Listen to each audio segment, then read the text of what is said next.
拜登着急了，中国与美国公司的盈利相关性是90%，美国现在只有一条路可走。观众朋友、网友朋友，大家好，我是付先生。近日，拜登与中国领导人进行了视频对话，美方会后宣布，中美在4个层面展开了接触，成立了4个工作组来推进工作。这4方面的工作重点其实依然是集中于经济。美国还主动减少了进口中国产品的关税。虽然说中美关系的缓和对两国都有利，但是美国显然有着更为急迫的需要。那么到底是为什么呢？巴伦周刊日前发文指出，说美国面临的高通胀是拜登政府退让的一个强大的内部动力。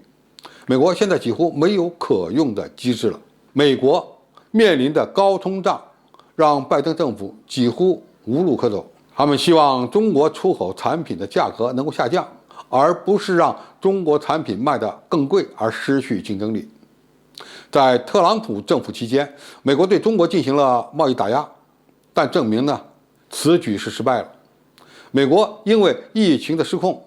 中美贸易额进一步的扩大，中国对美贸易顺差也在增长，两国的经济合作有进一步密切的趋势。2020年，为了打贸易战，特朗普向价值约3700亿的中国进口商品征收了关税，这个大大的影响了双方的经贸交流。而此次中美高层会晤更大的可能性是推进新的关税协议，这也是美国对外使用关税大棒失败之后的罕见案例。用美国财长耶伦的话说，不是中国需要美国，而是美国更需要中国。美中贸易全国委员会的负责人安娜表示，标普500指数成分股公司平均有5%的销售额来自中国，个别公司的收入60%来自中国。美国银行的一位策略师表示，自2010年以来，中国的 GDP 与美国标普500指数的相关性为90%。这些公司的80%的利润得益于过去30年的全球化，根本就离不开中国市场。特朗普曾经认为，只要增加中国产品关税，制造业就会回流美国，而美国大公司的选择正好相反，也就是进一步增加在中国的投入。美国政府想在半导体产业上与中国脱钩，将会造成1240亿美元的损失，危及10万多个工作岗位和120亿美元的研发支出。美国飞机制造商和商用航空业也会因此而失去中国市场，每年的损失也将高达510亿美元。最重要一点是目前中国是美国解决供应链危机的重要合作方，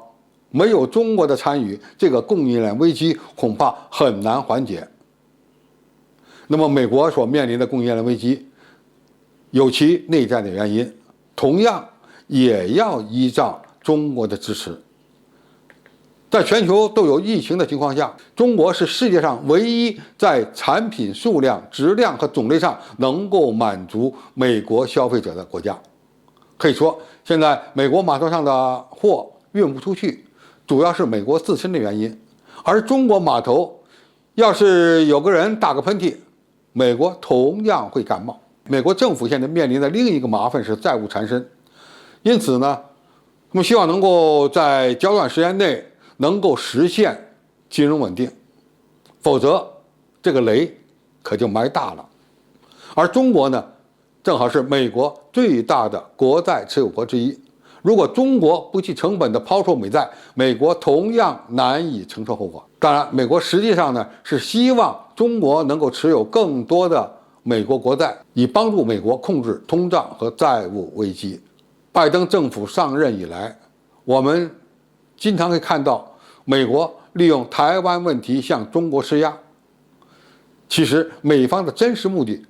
很可能是在谈判桌上，也就想让中国能够帮助美国。既然美国已经无法与中国脱钩，